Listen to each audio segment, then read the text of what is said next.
안과 의사인 히라마치입니다. 오늘은 백내장 수술을 피할 수 있는 사람과 백내장 수술을 하는 것이 좋은 사람에 대해 이야기해 보겠습니다. 백내장 수술을 하지 않아도 되는 사람인데 본래는 하지 않아도 되는 수술을 하고 후회한 사람도 있습니다.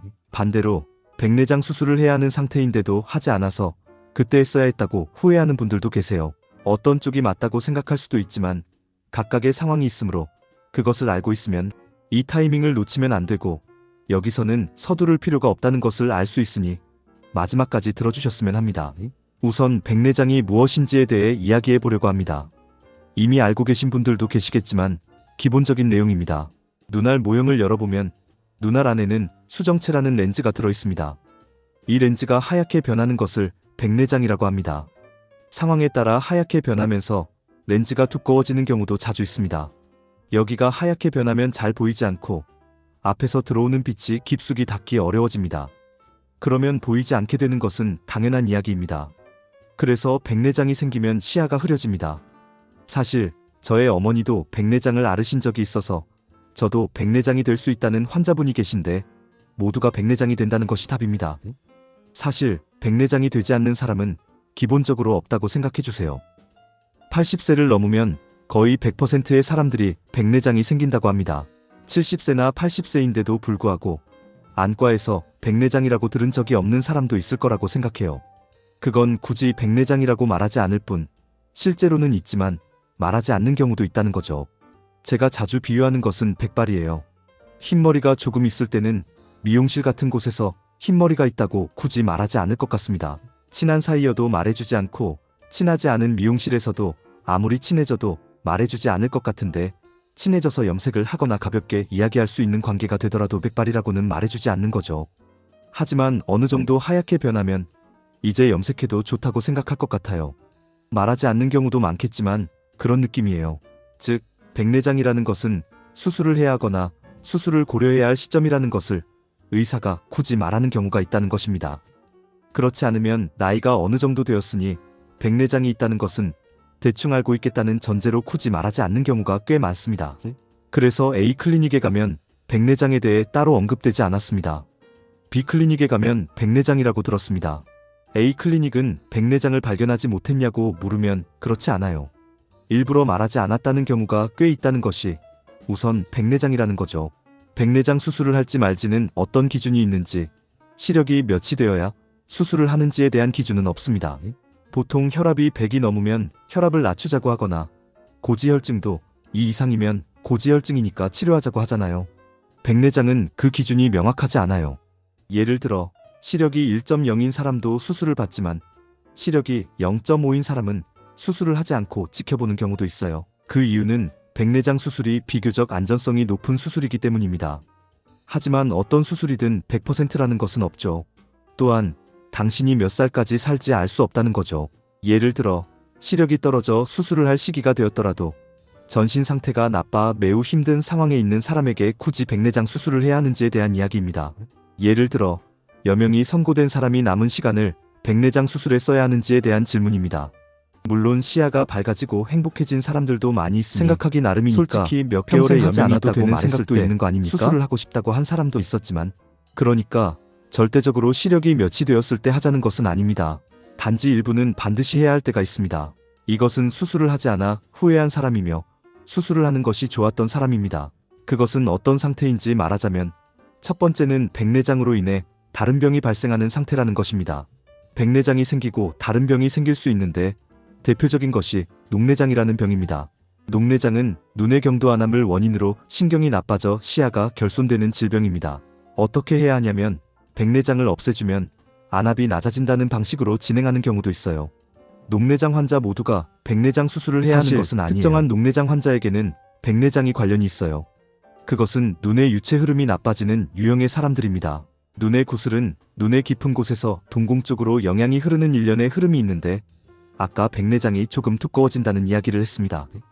두꺼워지면 이 배수구를 이 렌즈가 간접적으로 억제하는 역할을 하게 되어 흐름이 정체되어 버립니다. 그러면 점점 눈에 물이 고이게 되잖아요. 눈이 계속 쌓인다고 해서 터지지는 않기 때문에 어딘가에 손상을 분산시킬 필요가 있고 그 분산되는 곳이 신경일 수 있습니다. 신경이 손상을 입으면 시야가 나빠지거나 최악의 경우 실명할 수 있습니다.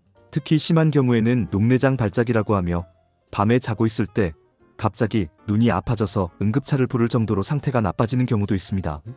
이 정도 상태인 사람은 그런 발작이 일어나기 전에 수술을 하는 것이 좋다고 합니다. 이 경우에는 미리 해두는 것이 좋습니다. 그냥 이해하기 어려워요. 녹내장이 될 것 같아서 다시 녹내장이라고 백내장 수술을 하자고 하는데 납득할 수 있나요? 보통 위병 때문에 장을 제거하자고 하면 뭐라고 생각하겠어요? 백내장과 녹내장이 있으니 백내장을 제거하자고 하면 왜 그런지 의문이 들죠. 여기까지 이야기를 들은 당신이라면 그런 것인지 알겠지만 일반 환자에게는 전혀 이해가 되지 않을 것입니다. 그래서 환자분이 이해하기 어려운 경우가 많고 환자분 입장에서는 발작 직전 상태의 사람은 시력이 떨어졌다고 말하면 의외로 괜찮다고 합니다. 시력이 1.2 정도로 보이기도 해요. 나는 시력이 1.2로 잘 보이는데 그 의사는 백내장 수술을 권유하고 마치 무능한 의사인 것처럼 느껴져요. 설명이 어렵고 그것을 제대로 설명하지 않으면 야부의사로 인정받는다는 것은 이 녹내장 발작 직전의 상태라는 것이죠. 그 점을 이해하고 물론 어느 정도 두께일 때 수술하는 것이 좋고 어느 정도일 때는 아직 괜찮다는 별도의 통계가 있습니다.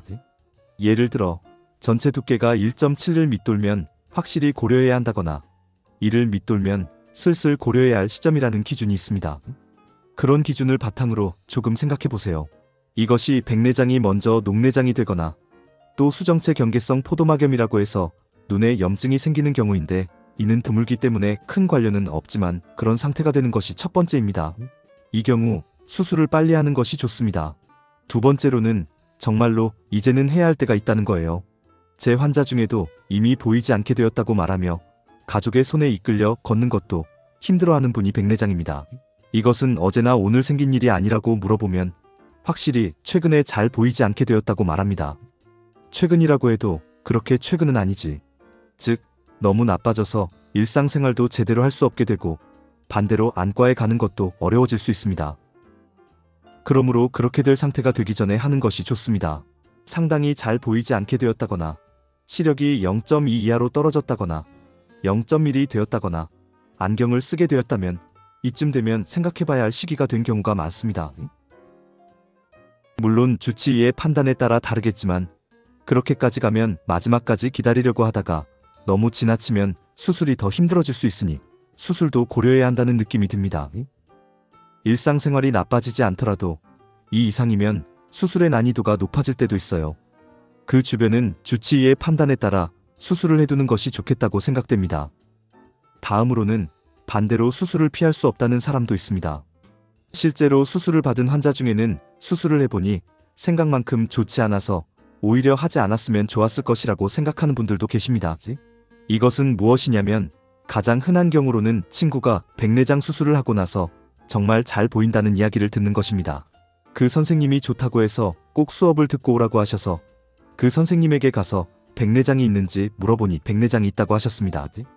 수술을 하는 것이 좋겠냐고 물어보니 내일 해도 괜찮다고 하셔서 그럼 수술을 받겠습니다.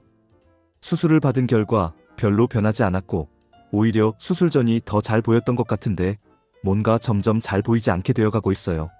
이게 뭔가 이유가 있는 것 같아요. 이것이 무슨 뜻이냐면 백내장 수술에 대해 많은 사람들이 매우 좋아질 것이라는 이미지를 갖고 있지만 그런 사람들은 원래 상태가 나쁜 경우입니다. 0.2 시력의 사람이 1.0이 되면 정말 감동적이죠. 1.0의 사람이 1.0이 되면 어떻게 될까요?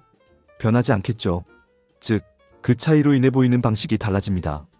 0.2일 때 수술을 하면 1.0이 되기 때문에 0.2일 때 수술을 하면 2.0이 된다는 그런 이야기가 아닙니다. 결국 도달점은 대략 1.0 정도가 될 것입니다. 1.2도 있지만 기본적으로 1.0 정도로 생각해 주세요.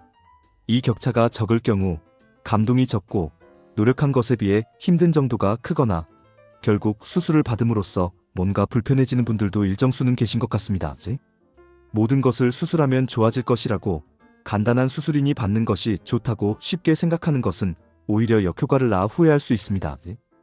의사 측에서도 백내장이 있냐고 물어보면 있으니 수술을 하자고 하는 경우도 꽤 있으며 그렇게 심하지 않은 백내장이라도 적극적으로 수술을 하자고 하는 의사도 있다는 것입니다. 아기가 있는 사람도 있고 아기가 없는 사람도 있으며 백내장은 빨리 수술하는 것이 당신에게 좋다는 믿음을 가지고 하고 있지만 환자에게는 뭔가 다르게 느껴질 수 있으므로 현재 당신의 시력이 그렇게 나쁘지 않고 녹내장에 걸릴 것 같지 않은 상태라면 억지로 해야 할 필요는 없다는 것입니다. 물론 당신이 1.0이 보이지만 생활에 불편함이 있거나 눈부셔서 힘들다면 다른 이야기입니다. 주변 친구들이 받았거나 백내장 수술을 하면 뭔가 좋아질 것 같다는 느낌으로 받게 되면 만족스러운 결과가 나오지 않을 수 있습니다. 더러운 렌즈를 제거하고 대신 인공 렌즈를 넣는데 역시 인공물은 결국 인공이라는 거죠.